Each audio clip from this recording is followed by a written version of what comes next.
You're right there beside him, but it feels like he's looking straight through you. You laugh, and he barely smiles. You ache for him to ask how you're doing, but silence answers you louder than words ever could. Some nights, you wonder, am I that easy to forget? Am I asking for too much just to be noticed? Did I somehow become invisible in my own story? If you've been feeling like a ghost in your own marriage, you're not crazy. You're not dramatic, and you're definitely not alone. I'm not here to judge you. I'm not here to throw quick fixes or toxic positivity at you. I'm just someone who's seen too many beautiful souls fading into the background because they stayed loyal to people who stopped seeing their light. But here's the truth you need to know today. You were never meant to live half-loved. And today, maybe for the first time in a long time, we'll talk about why it hurts so much and how you can start feeling seen again, even if you have to see yourself first. Because no matter how invisible you feel right now, you still matter. You're still here, and it's not too late to come back to yourself. There's a kind of loneliness that doesn't happen when you're alone. It happens when you're standing right next to the person you thought would never let you go. You used to talk for hours, remember? Late-night conversations about dreams, silly jokes only the two of you understood. Plans about a future you both promised to build, hand in hand. But now it's mostly silence or small talk, or worse, those empty glances across a room that feels too big, even when it's just the two of you. And somewhere along the way, without even realizing it, you started shrinking. You stopped laughing as loudly. You stopped sharing your little wins. You stopped reaching out first. Because deep down, some part of you whispered, what's the point if he doesn't even notice? What's the point if she's already too busy looking past me? You catch yourself staring in the mirror sometimes, don't you? Looking for traces of the person you used to be, before love became something you had to beg for. Am I anymore? You wonder, when did I become so easy to overlook? Wasn't I once radiant, loud, full of life? But now you feel like a ghost wearing your own skin. You smile, but it feels rehearsed. You stay, but it feels like disappearing in slow motion. And maybe you've started blaming yourself too. Maybe I'm too emotional. Maybe I expect too much. Maybe love just grows cold eventually, and this is all there's left. But let me tell you something that your hurting heart might have forgotten. You were never too much. You were never too loud, never too needy, never too emotional. You were just loving deeply in a world that often forgets how to hold tender hearts, that you're not crazy for wanting to be seen. You're not wrong for wanting to matter again. You're not broken because you crave to be felt, not just tolerated. You were simply made for a kind of love that refuses to look away. So today, we're going to look at that invisible pain you've been carrying. We're going to name it. We're going to understand why it hurts so damn much. And more importantly, we're going to start remembering your own reflection again. Because you are not invisible. You were just forced to live in someone else's blindness for too long. And today, we gently start coming home to yourself. Here's the brutal truth most people will never tell you. The kind that feels like a punch to the gut, but sets you free at the same time. Love doesn't usually die all at once. It bleeds out in 1,000 tiny moments. Moments that felt too small to fight for at the time. Moments that sounded like it's not a big deal, they're just tired. Maybe I'm being too sensitive again. You know what emotional neglect often looks like at first? It's not screaming fights. It's not doors slamming. It's not drama. It's quiet. It's forgetting your favorite song. It's not noticing when you're hurting. It's brushing off your dreams like they're silly wishes. It's living beside you like a roommate, not loving you like a soul partner. And because it's quiet, because it's subtle, you start questioning yourself before you ever question them. You stop asking for attention because you're tired of feeling embarrassed. You stop showing excitement because you're afraid they'll just shrug it off again. You stop being you because you start believing the lie that you aren't enough to hold someone's attention anymore.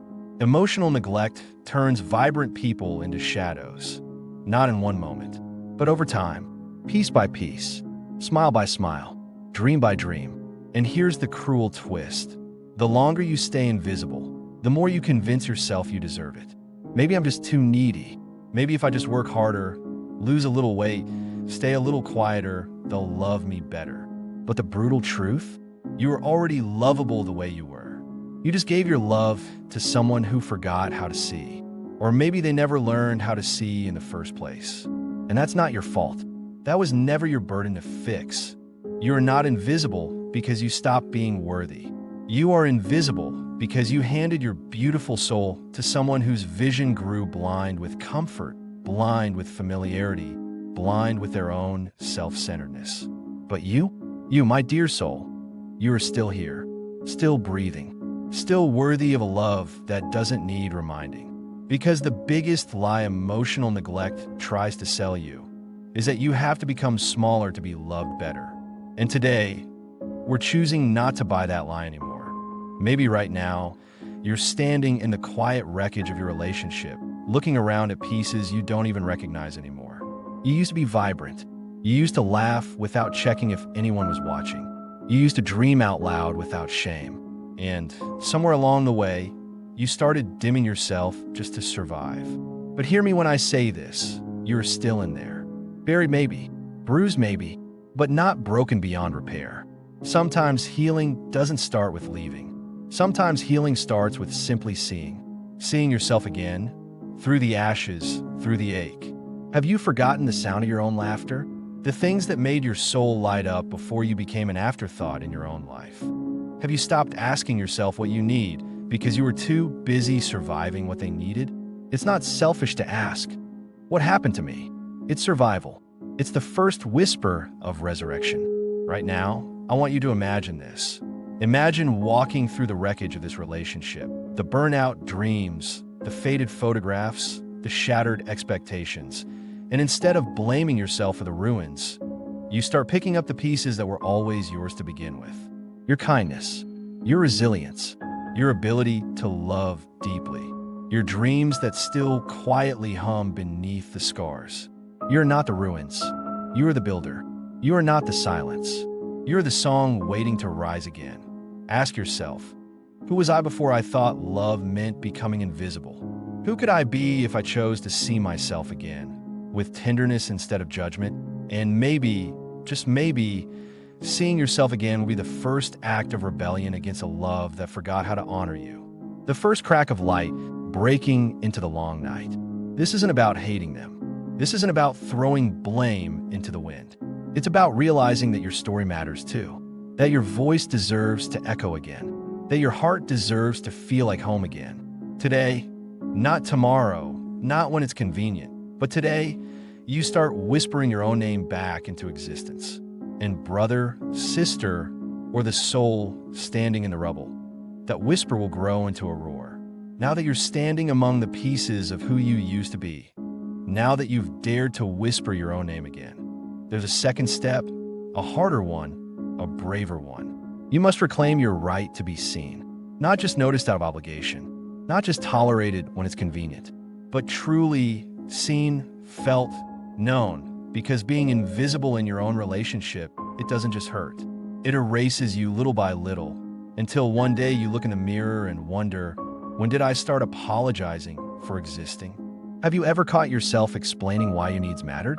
Begging for crumbs of attention you used to receive effortlessly? Feeling guilty just for wanting to be loved out loud? Brother, sister, love isn't supposed to make you feel like a ghost haunting your own life. Real love doesn't need you to shrink just to fit into someone else's silence. Picture this. You're standing in a room. The person you love is there, across from you. But they're busy, distracted, tired, angry, and you're waving your arms, screaming without sound, desperately trying to make them see you. Not just the chores you do, the comfort you provide, the boxes you check, but you, your spirit, your hurt, your hopes. And they don't even lift their head. How long, my friend, have you been screaming silently? How many times have you convinced yourself, maybe if I'm quieter, sweeter, more patient, maybe then they'll finally notice I'm bleeding? You weren't asking for too much. You were asking the wrong person or the wrong version of them. Or maybe you've just been too afraid to demand what you deserve. Here's the brutal but freeing truth. You have the right to be seen fully, without apology, without shrinking into a shadow just to keep the peace. You were not born to be a background character in someone else's story. You were born to be the author of your own. Your laughter, your hurt, your longing, your dreams, they are sacred. And anyone who treats them as optional is not loving you the way you deserve to be loved. So what do you do now? How do you start reclaiming your right to be seen? You stop whispering. You stop editing yourself down to a safer version just to avoid rocking the boat. You start standing in the full, messy, beautiful truth of who you are. And you say, maybe for the first time, I will not disappear to make you comfortable.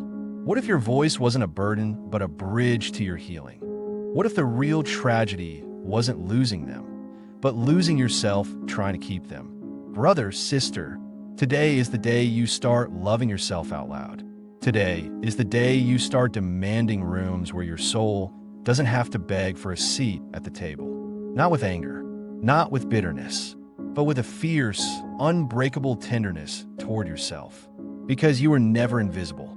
You were just standing in front of people who chose not to look, and the ones who are meant to love you, the ones with eyes that see and hearts that listen, they will never need to be convinced of your worth. You won't have to raise your voice to be heard. You won't have to vanish parts of yourself to be accepted. You'll just be, fully, beautifully, undeniably. And that, my dear friend, is the beginning of becoming whole again. Now that you're beginning to see yourself again, now that you've whispered into the darkness, I deserve to be seen. There's another mountain ahead, brother, sister. You must find the courage to speak your needs out loud, without fear, because needs unspoken turn into resentment, and resentment unhealed becomes the silent killer of every love story. Imagine this. Your heart is like a house. Every need you hide, every longing you silence, every truth you bury, you're locking away a room inside that house, door by door, until one day, the person you love walks through your halls and finds nothing but walls they can't open anymore. How could they love all of you if you've hidden the very parts that needed loving most? How long have you been handing over a half-lived version of yourself just to avoid being too much for them? You weren't born needing to be small. You didn't enter this world believing your needs were burdens. Someone, somewhere along the way, taught you that asking was dangerous, taught you that wanting too much would make you unlovable. That silence was safer than rejection. But brother, sister, can I ask you something only a true friend would dare to? What has your silence cost you? How many sleepless nights? How many swallowed tears? How many forgotten versions of yourself? The real you, the one buried under years of silence and survival, deserves to be heard. Not just tolerated, not just nodded distractedly. Heard, felt, welcomed. Speaking your needs isn't selfish. It's sacred. It's the language of survival and intimacy. What if your needs aren't weakness? What if they're the purest proof that you are still alive inside? That somewhere under the numbness, your heart is still trying to find its way home. Picture standing tall, even if your voice shakes, and saying with tender defiance, I need to be touched not out of obligation, but because you still want me. I need to be listened to, not just heard out of duty, but because my words matter. I need laughter again. I miss the sound of us. Brother, sister, you have every right to ask for the love you crave. You have every right to say, I am not invisible anymore. Not because you're demanding, not because you're broken, but because you're beautifully, breathtakingly human. Speaking your needs is how you honor your soul. It's how you invite others into the miracle of knowing you. The real you. Not just the survivor, not just the caretaker, but the dreamer, the feeler, the fierce lover hidden beneath the silence. And maybe, just maybe, when you dare to speak, you'll find that the right ones have been aching to listen all along. Now that you've dared to speak, now that the real you has begun to whisper through the cracks of your own walls, there's a truth you need to hear, even if it trembles inside you. You can't rebuild with someone else until you start rebuilding with yourself first. I know it's terrifying. I know it's easier to cling to the ruins because at least the ruins are familiar. At least in the ruins, you know where to step and what to expect.